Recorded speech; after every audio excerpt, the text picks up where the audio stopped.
नमस्ते, स्वागत है आप सभी का डीके कैरियर क्लासेस के यूट्यूब चैनल पर। साथियों, हम भारतीय संविधान एवं राज्य व्यवस्था के अंतर्गत ऐतिहासिक पृष्ठभूमि में 1773 का रेगुलेटिंग एक्ट से लेकर और चार्टर अधिनियम 1833 से पहले तक का पढ़ चुके हैं। आज जो हम पढ़ने वाले हैं वह है हमारा 1833 का चार्टर अधिनियम।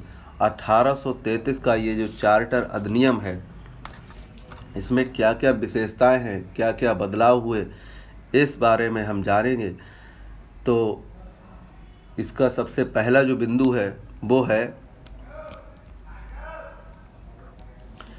कि इसने बंगाल के गवर्नर जनरल को भारत का गवर्नर जनरल बना दिया, जिसमें सभी नागरिक और सैन्य शक्तियां निहित थीं। इस प्रकार इस अधिनियम ने पहली बार एक ऐसी सरकार का निर्माण किया जिसका ब्रिटिश कब्जे वाले संपूर्ण भारतीय क्षेत्र पर नियंत्रण था। लॉर्ड विलियम वेंकेट भारत के प्रथम गवर्नर जनरल बने। तो जहाँ पर सैन्य शक्तियाँ निहित थीं और जिसमें नागरिक, इस प्रकार के अधिनियम ने पहली बार ऐसी सरकार ने निर्णय लिया। और ब्रिटिश के कब्जे को वाले जो संपूर्ण क्षेत्र पर इसने अपना कब्जा कर लिया, नियंत्रण कर दिया, अपना रूल एंड रेगुलेशन इसने लगा दिए। और अगर वो पूछ ले कि 1833 में जो एक्ट आया उसमें लॉर्ड विलियम कौन थे, तो लॉर्ड विलियम भारत के प्रथम गवर्नर जनरल थे। नेक्स्ट इसका पॉइंट है वो है कि मद्रास और मुंबई के गवर्नरों को विधायिका संबंधी शक्ति से वंचित किया। भारत के गवर्नर जनरल को पूरे ब्रिटिश भारत में विधायिका के असीमित अधिकार प्रदान कर दिए। इसके अंतर्गत पहले बनाए गए कानूनों को नियामक कानून कहा गया और नए कानून के तहत बने कानून को एक्ट या अधिनियम कहा गया। दूसरी विशेषता है 1833 का जो एक्ट है उसकी, कि मद्रास और चेन्नई के जो गवर्नर विधायिका संबंधी शक्तियों से जो वंचित थे, जो अलग थे, जो हटे हुए थे, उनके लिए भारत के गवर्नर जनरल को पूरे ब्रिटिश की जो विधायिका है उसमें और ज़्यादा अधिकार दे दिए और ज़्यादा उनके लिए कार्यभार दे दिया। और फिर इसके अंतर्गत पहले बनाए गए कानून को नियामक कानून कहा गया, जो बना हुआ पहले 1773 का जो पहला एक्ट था, वहाँ से लेकर अभी तक ये जो कानून चल रहे हैं, तो इसमें जो नए संशोधन हो रहा है तो उसके लिए एक्ट या अधिनियम कहा गया। नेक्स्ट है कि ईस्ट इंडिया कंपनी की एक व्यापारिक निकाय के रूप में की जाने वाली गतिविधियों को समाप्त कर दिया गया। यह विशुद्ध रूप से प्रशासनिक निकाय बन गया। इसके तहत कंपनी के अधिकार वाले क्षेत्र ब्रिटिश राजशाही और उत्तराधिकारियों के विश्वास के तहत कब्जे में रह गए। हुआ क्या मामला कि ईस्ट इंडिया कंपनी जो एक व्यापारिक के रूप में आई थी, एक व्यापारिक बॉडी थी, एक जो है बिजनेस बॉडी यानी व्यापारिक निकाय या क्षेत्र कह सकते हैं, के रूप में जो भी काम कर रही थी, जो भी गतिविधियां कर रही थी, उसे तो इसने समाप्त कर दिया। फिर किया क्या, पूर्ण रूप से विशुद्ध रूप से प्रशासनिक निकाय बन गया। इसके तहत कंपनी अधिकार वाले क्षेत्र यानी कि ब्रिटिश राजशाही को उसके उत्तराधिकारियों के विश्वास के तहत उसके अनुसार उस पर अपने अधिकार और कब्जे बना लिए। नेक्स्ट देखो, नेक्स्ट है कि चार्टर एक्ट 1833 ने सिविल सेवकों के चयन के लिए खुली प्रतियोगिता का आयोजन प्रारंभ कर दिया। यानी कि 1833 का जो चार्टर एक्ट है, इसमें भारतीयों के लिए भी प्रतियोगिता में शामिल करने का प्रावधान बना दिया गया। इससे पहले ये भारतीयों के लिए नहीं था। जैसे कंपनी ने भारतीयों को किसी पद, कार्यालय और रोजगार को हासिल करने से वंचित नहीं किया जाएगा, ये प्रावधान बना दिया। और बोर्ड ऑफ डायरेक्टर्स के विरोध के कारण इस प्रावधान को समाप्त कर दिया। बस दिक्कत यहाँ पे आई कि ये बाद में समाप्त कर दिया। आगे देखो, आगे जो हमारा आता है वह है हमारा 1853 का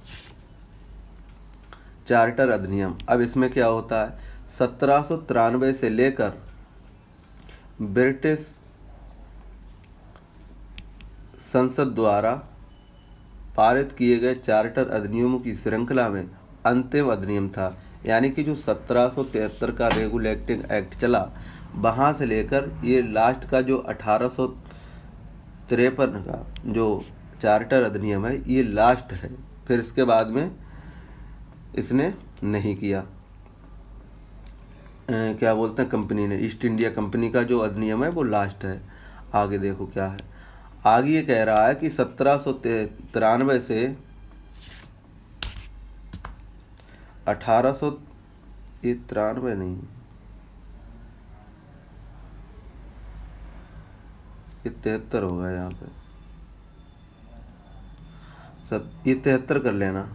1773 से 1853 के दौरान ब्रिटिश संसद द्वारा पारित किए गए चार्टर अधिनियमों की श्रृंखला में यह अंतिम अधिनियम था। संवैधानिक विकास की दृष्टि से ये अधिनियम एक महत्वपूर्ण अधिनियम था। अब इसकी विशेषताएं क्या हैं, इसमें क्या किया गया, इसमें पहली बार गवर्नर जनरल की परिषद में विधायी और प्रशासनिक कार्यों को अलग कर दिया। पहले क्या था, यानी कि जो गवर्नेंस थी और जो हमारी असेंबली थी, दोनों जो काम थे वो गवर्नर देखता था। लेकिन इसमें क्या हुआ, 1853 का जो चार्टर एक्ट है, इसमें हुआ यूं कि जो विधायी शक्तियां थीं और प्रशासनिक कार्य, जो IAS PCS वगैरह थे और जो राजनेता जो पार्षद वगैरह थे, उनको अलग अलग काम दिया गया। फिर क्या किया, इसके तहत परिषद में 6 नए पार्षद जोड़े गए, इन्हें विधान पार्षद कहा गया। दूसरे शब्दों में गवर्नर जनरल के लिए नई विधान परिषद का गठन किया गया, जिसमें भारतीय यानी कि जो केंद्रीय विधान परिषद कहा जाता है। परिषद की इस शाखा ने छोटी संसद की तरह कार्य किया। इसमें वही प्रक्रियाएं अपनाई गईं जो ब्रिटिश संसद में अपनाई जाती थी। यानी कि जो ब्रिटिश शासन जो चल रहा है ब्रिटेन में, वहाँ वाली सारी नियम कानून यहाँ पर इन्होंने लाकर थोप दिए। फिर है जो ब्रिटिश संसद में अपनाई जाती है। इस प्रकार विधायिका को पहली बार सरकार के विशेष कार्य के रूप में जाना गया। इसके लिए विशेष मशीनरी और प्रक्रिया की ज़रूरत थी। यानी कि सबसे विशेष जो बात है 1853 का जो एक्ट है, इसमें ब्रिटिश संसद ने अपनाई जाने वाली जो प्रक्रिया है के रूप में विधायिका पहली बार सरकार के विशेष कार्य के रूप में से जाना गया। नेक्स्ट है सिविल सेवकों की भर्ती और चयन के लिए खुली प्रतियोगिता की व्यवस्था का आरंभ यानी कि प्रारंभ कर दिया गया 1853 के इस अधिनियम में, एक्ट में। इस प्रकार विशिष्ट सिविल सेवा भारतीय नागरिकों के लिए खोल दी गई, पहले बंद कर दी गई थी। इसके लिए 1854 में भारतीय सिविल सेवा के संबंध में मैकाले समिति का गठन किया गया। यानी कि 1853 का जो चार्टर एक्ट है, अधिनियम है, इसमें जो सबसे बड़ी सिविल सेवकों की जो बात आ रही है, तो जो IAS PCS वगैरह हैं, इनके लिए खुली प्रतियोगिता का पुनः प्रारंभ कर दिया गया और विशिष्ट सिविल सेवा भारतीय नागरिकों के लिए भी प्रारंभ कर दी गई, खोल दी गई।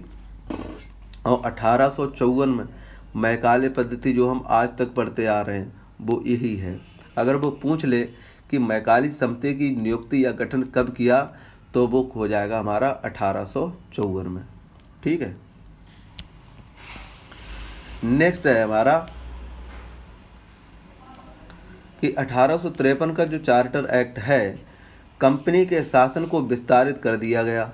भारतीय क्षेत्र को इंग्लैंड राजशाही के विश्वास के तहत कब्जे में रखने का अधिकार दिया गया। लेकिन अधिनियमों के विपरीत इसमें किसी निश्चित समय का निर्धारण नहीं किया गया। इसमें स्पष्ट था कि संसद द्वारा कंपनी का शासन किसी भी समय समाप्त किया जा सकता है। ये जो 1853 का चार्टर एक्ट है, इसमें एक विशेषता ये थी कि कंपनी का जो शासन था और शासन को विस्तारित किया गया, बड़ा किया गया। क्योंकि पहले जो था वो विधायिका और प्रशासन दोनों एक थे, लेकिन बाद में अलग अलग कर दिया। तो एक तो विशेषता ये रही इसकी। इसमें आगे क्या कि इंग्लैंड राजशाही के विश्वास के तहत कब्जे में रखने का अधिकार दिया, लेकिन पूर्व अधिनियमों के विपरीत इसमें उसके उलट निश्चित समय निर्धारण नहीं किया गया। कभी भी संसद द्वारा कंपनी का शासन किसी भी समय समाप्त किया जा सकता है, ये बात इसमें कही गई।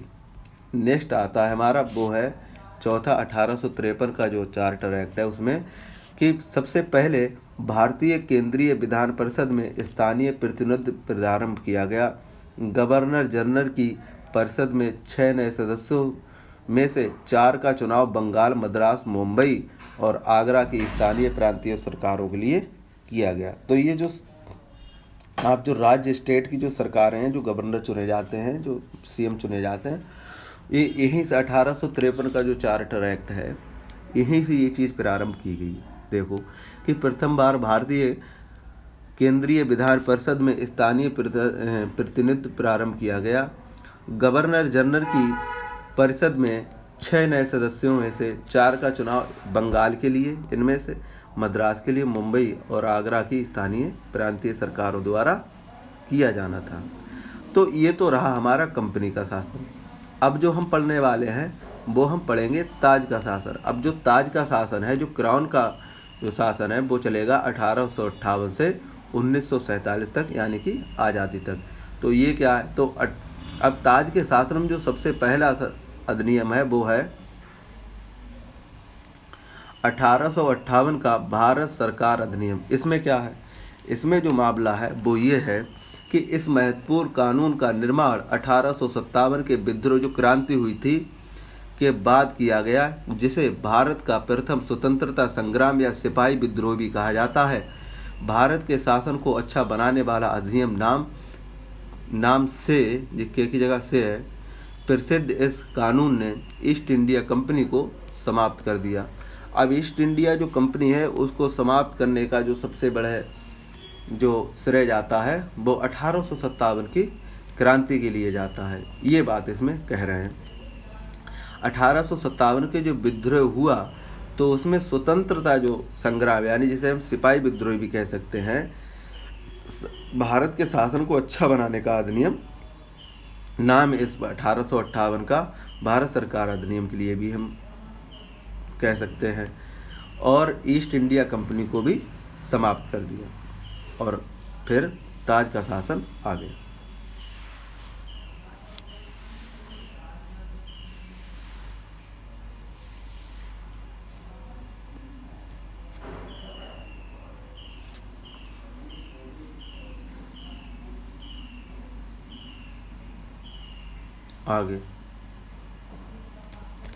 आगे है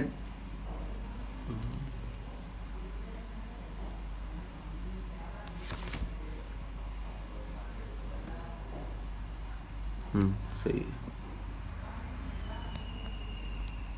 15.5, हाँ सही। अब क्या हुआ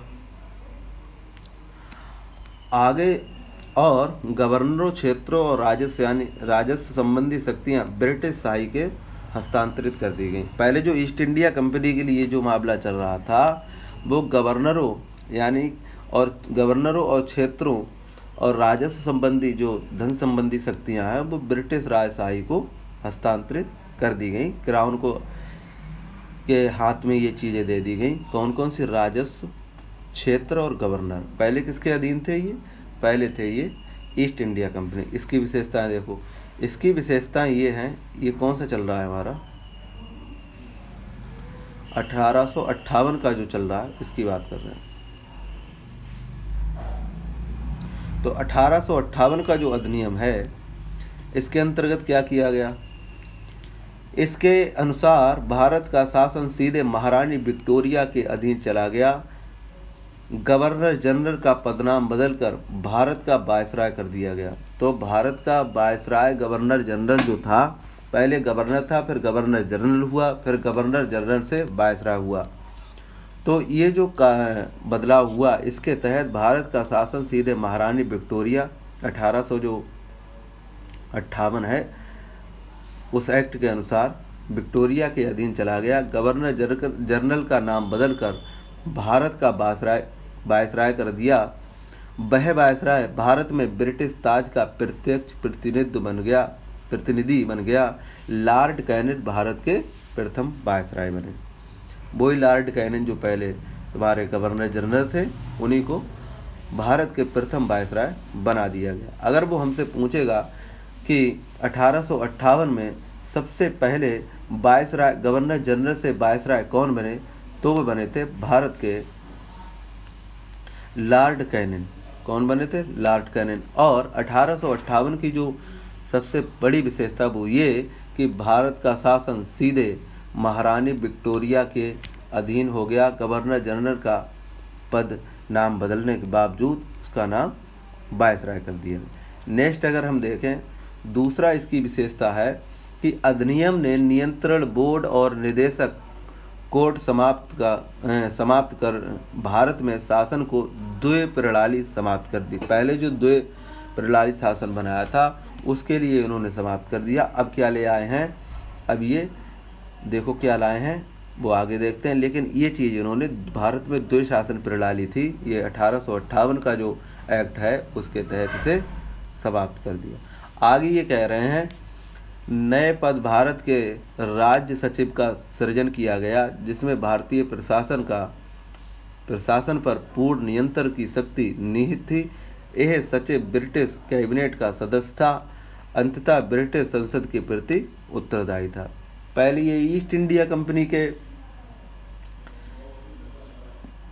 अधीन काम करते थे, उसके लिए काम करते, लेकिन इस 1858 के जो एक्ट आया तो उसमें भारत के राज्य सचिव का एक नया पद बनाया गया, जिसमें भारतीय प्रशासन पर पूर्ण नियंत्रण और शक्ति इसमें निहित हो, और सचिव ब्रिटिश कैबिनेट का सदस्य हो गया और ब्रिटिश संसद के प्रति ये उत्तरदायी हो गया। नेक्स्ट है कि भारत का सचिव भारत की सचिवी सहायता के लिए 15 सदस्यीय, पहले इन्होंने कितने बनाए थे? 6, फिर 4 और बढ़ाए और फिर 15 सदस्यीय परिषद का गठन किया गया। इसमें एक सलाहकार परिषद बना दी गई। परिषद का अध्यक्ष भारत का सचिव जो है उसे बनाया गया।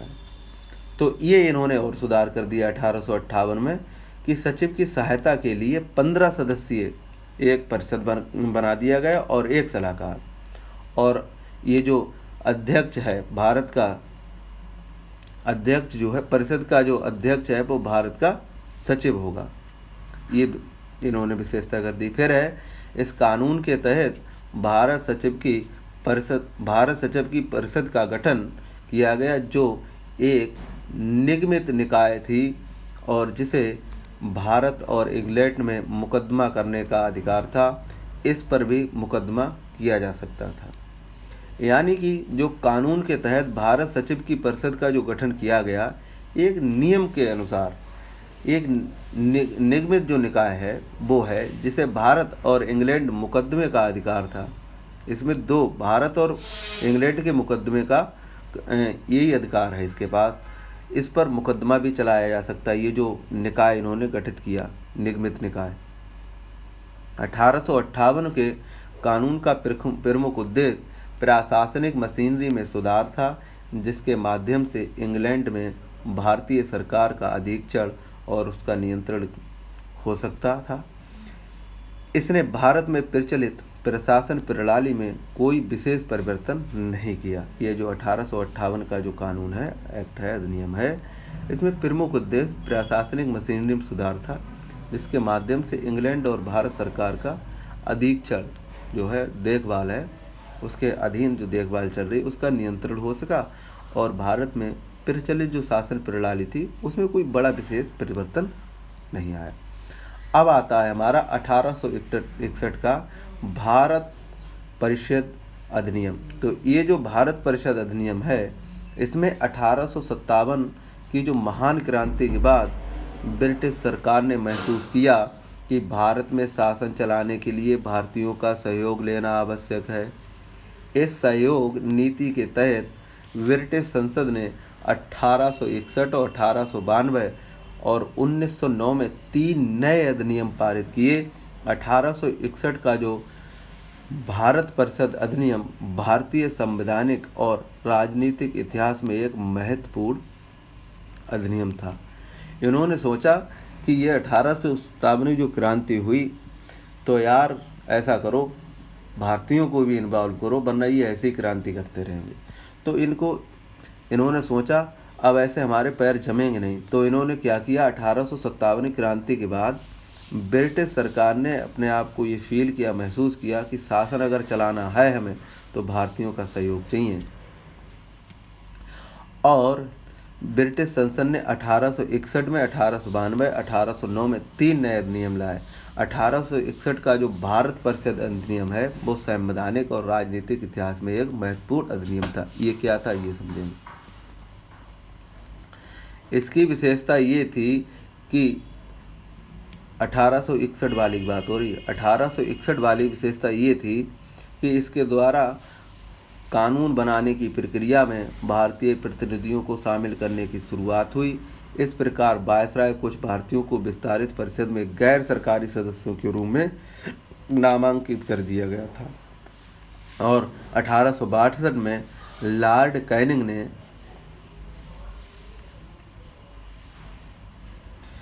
3 भारतीयों, बनारस के राजा, पटियाला के महाराजा और सर दिनकर राव को विधान परिषद में मनोनीत कर दिया। ठीक है, ये काम इन्होंने किया। 1861 का जो परिषद अधिनियम है उसके तहत। आगे देखो, 1861 का जो परिषद अधिनियम है, इसी में इन्होंने मद्रास मुंबई प्रेसिडेंटियों को विधायी शक्तियां पुनः देकर विकेंद्रीकरण की प्रक्रिया की शुरुआत प्रारंभ कर दी। इस प्रकार अधिनियम ने रेगुलेटिंग एक्ट 1773 द्वारा शुरू हुई केंद्रीय विकेंद्रीकरण की प्रवृत्ति को उलट दिया, जो 1833 में चार्टर अधिनियम के साथ ही अपने चरम पर पहुंच गई थी। इस विधायी विकास की नीति के कारण 1937 तक प्रांतों में संपूर्ण आंतरिक स्वायत्तता हासिल हो गई। इन्हें लगा कि जो मद्रास और जो मुंबई प्रेसिडेंटी हैं, उन विधायी शक्तियों पुनः विकेंद्रीकरण की प्रक्रिया को अगर प्रारंभ नहीं करेंगे, शुरू नहीं करेंगे तो दिक्कत आ जाएगी। और इन्होंने अपने निर्णय को बदलकर रेगुलेटिंग एक्ट 1773 की शुरुआत विकेंद्रीकरण की प्रवृत्ति को भी उलट दिया और 1833 में चार्टर अधिनियम के साथ अपने जो चरम पर, जो पीक पर जो पहुंच गए थे, इस विधायी विकास की नीति के कारण 1937 तक प्रांतों में पूर्ण आंतरिक स्वायत्तता यानी कि उनके अधिकार उनके लिए हासिल करा दिए। अब आगे देखो, बंगाल, उत्तर पश्चिमी सीमा प्रांत और पंजाब में क्रमशः 1862, 1866, 1897 में विधान परिषद का गठन हुआ। वो अगर पूछ ले कि 1862, 1866 और 1997 विधान परिषद का गठन कहाँ कहाँ हुआ, तो बंगाल, उत्तरी पश्चिमी सीमा प्रांत और पंजाब में हुआ। आगे देखो, और ये किसके अंतर्गत हुआ, ये 1861 का परिषद जो अधिनियम है उसके अंतर्गत चलना है। 1861 का परिषद अधिनियम। आगे देखो,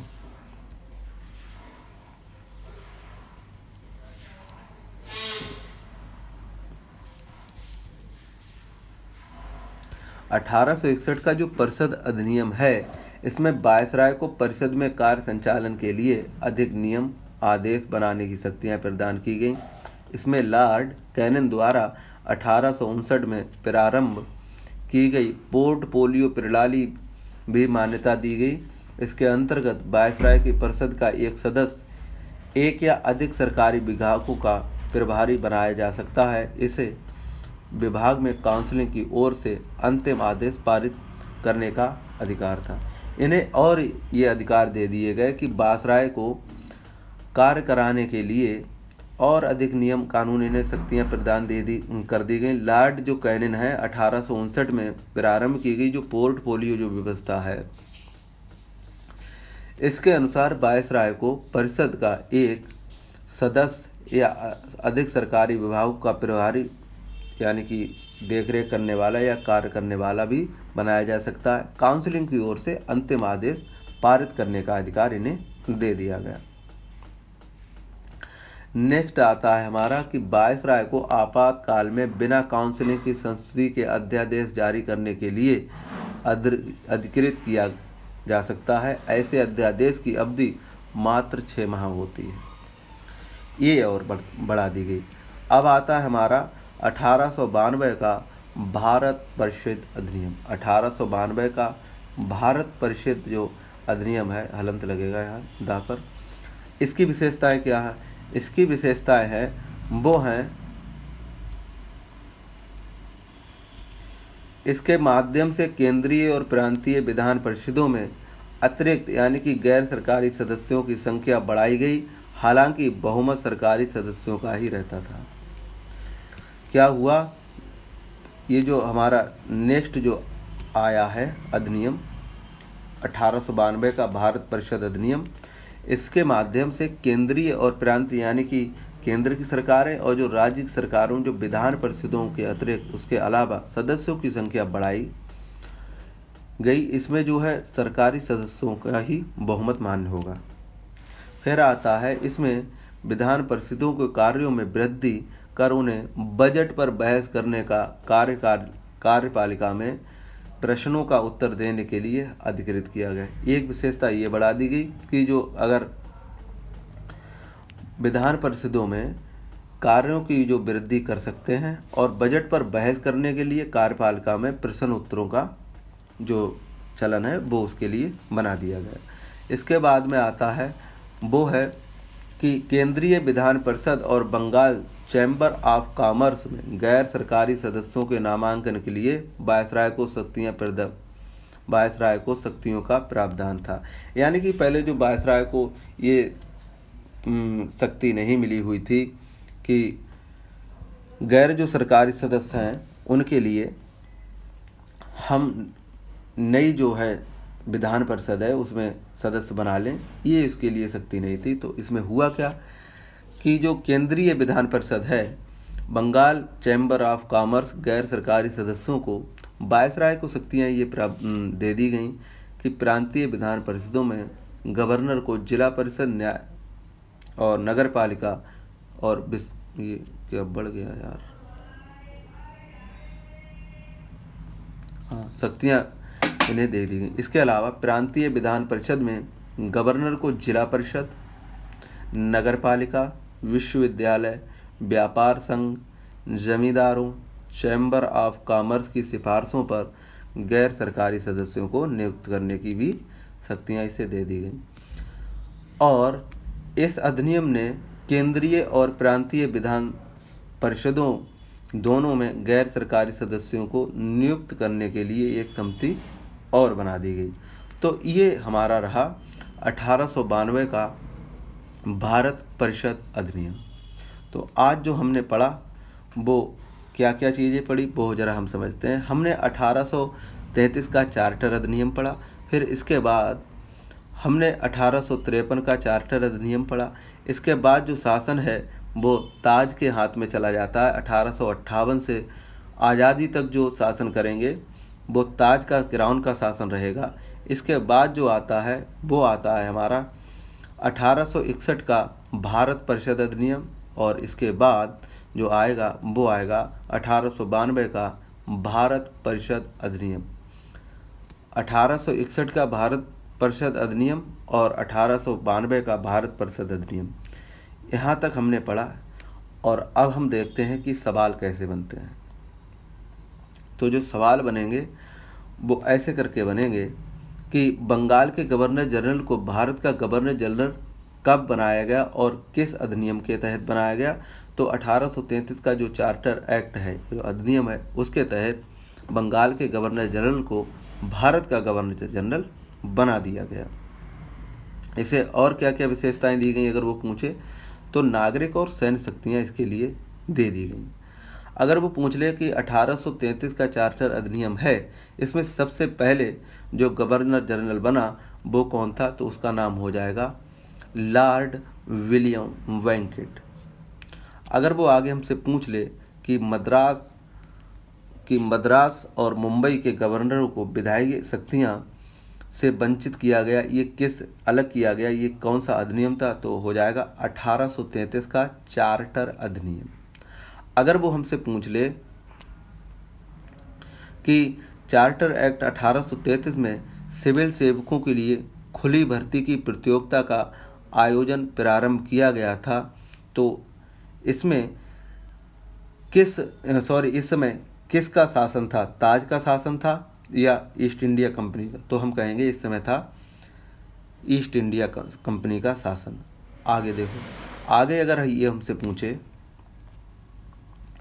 कि 1853 का जो चार्टर अधिनियम है, इसमें क्या क्या नई बातें हुई, तो अगर वो हमसे पूछे कि पहली बार गवर्नर जनरल की परिषद में विधायी और प्रशासनिक निकायों को अलग किया गया, तो किसके अनुसार किया गया? तो वो हो जाएगा 1853 का जो चार्टर अधिनियम है उसके अनुसार। अगर वो इसी प्रकार पूछ ले कि सिविल सेवकों को भर्ती और चयन हेतु खुली प्रतियोगिता का पूर्ण रूप से प्रारंभ किस अधिनियम के अंतर्गत किया गया? तो वो हो जाएगा हमारा 1853 का चार्टर अधिनियम। नेक्स्ट अगर वो पूछ ले कि कंपनी के शासन को विस्तारित किया गया और भारतीय क्षेत्र में इंग्लैंड राजशाही का विश्वास के तहत कब्जे में रखने का जो अधिकार दिया गया, वो किस एक्ट के अंतर्गत किया गया? तो वो हो जाएगा 1853 का चार्टर अधिनियम। इसके बाद जो प्रारंभ होता है वो होता है ताज का शासन। तो 1858 में जो भारत सरकार का जो अधिनियम है उसमें अब वो पूछ लेगा कि ताज का शासन 1858 में प्रारंभ हुआ, इसके अंतर्गत 1858 का भारत सरकार अधिनियम, इसकी सबसे बड़ी विशेषता क्या थी? तो सबसे महत्वपूर्ण जो विशेषता थी वो कानून का जो निर्माण 1857 के विरोध के बाद किया गया, ये इसकी विशेषता हो जाएगी। नेक्स्ट हमारा आता है कि महारानी विक्टोरिया का जो शासन है वो किसके अंतर्गत कार्य करता है? तो हम कहेंगे ताज के शासन के अंतर्गत। अगर वो हमसे पूछ ले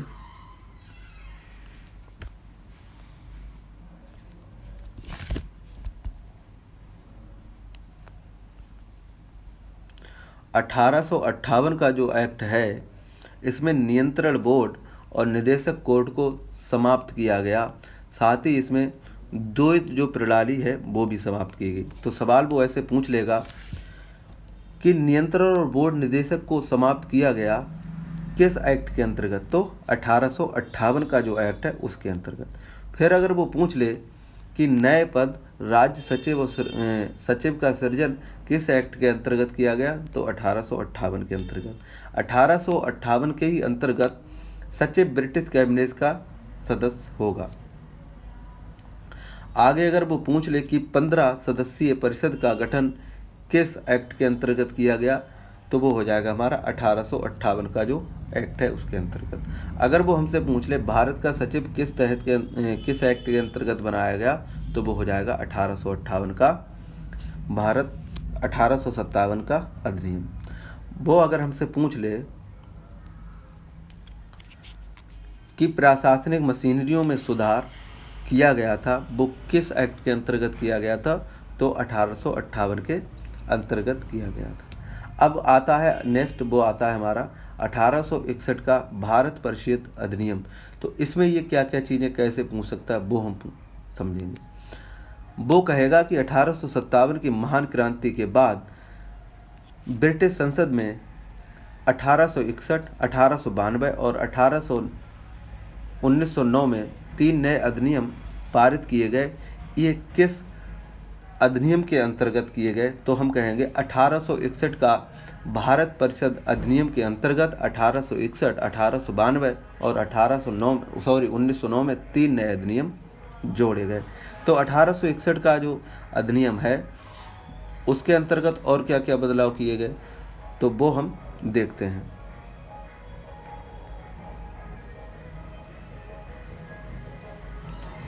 इसमें 1861 का जो अधिनियम है, इसमें तीन भारतीयों को, यानी पटियाला के महाराजा, बनारस के राजा और सर दिनकर, इनको तीनों को विधान परिषद में मनोनीत कर लिया गया। ये विशेषता है इसकी 1861 की।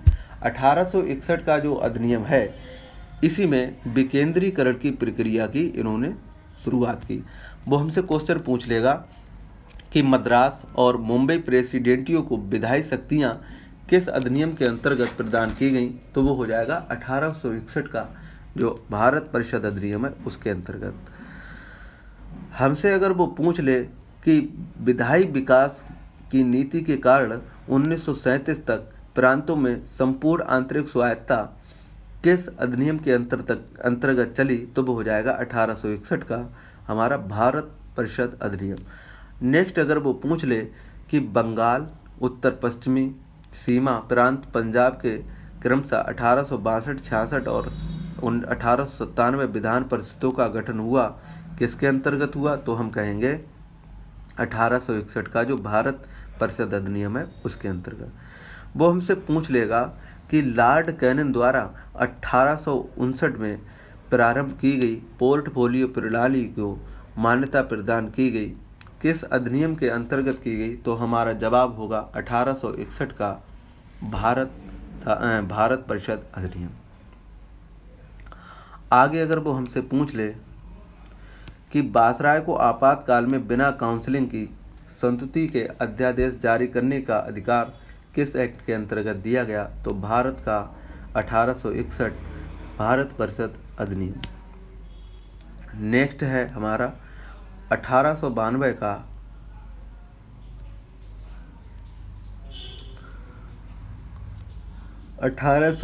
का भारत परिषद अधिनियम। वो सवाल कैसे पूछेगा, वो पूछेगा केंद्रीय और प्रांतीय विधान परिषदों के अतिरिक्त सदस्यों की संख्या बढ़ाई गई, ये किस अधिनियम के अंतर्गत, तो हमारा जवाब होगा 1892 का भारत परिषद अधिनियम। नेक्स्ट अगर वो पूछ ले कि विधान परिषदों में कार्यों में वृद्धि कर उन्हें बजट और बहस और कार्यपालिका में प्रश्न उत्तर का जो अधिकार दिया गया, वो किस अधिनियम के अंतर्गत दिया गया, तो वो हो जाएगा 1892 का भारत परिषद अधिनियम। नेक्स्ट अगर वो पूछ ले कि केंद्रीय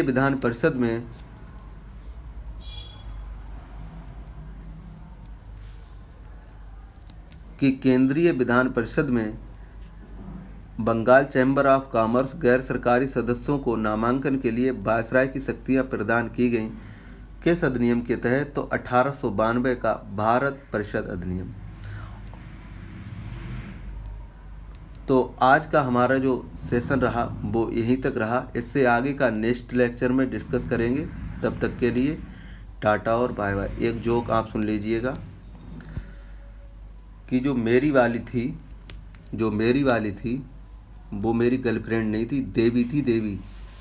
शादी के बाद अपनी सिम अपनी सहेली को दे गई। तो मिलेंगे नेक्स्ट लेक्चर में, तब तक के लिए टाटा और बाय बाय। जय हिंद, जय भारत।